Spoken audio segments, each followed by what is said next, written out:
So today we wake up to the news that migrants who had their telephones taken from them when they broke into our country are being allowed £6,500 compensation. That's wonderful, isn't it, for our poor, especially young families with children who aren't earning much, dread going to the supermarket for the cost of it. And they're seeing these migrants, because of their human rights, are getting £6,500 of taxpayers' money.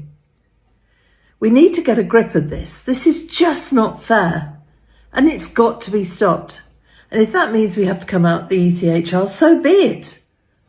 This government needs to get a grip of things now. Stop blaming everybody else for this. You are now in charge. You wanted to run the country, Keir Starmer. You're making an absolute mess of it.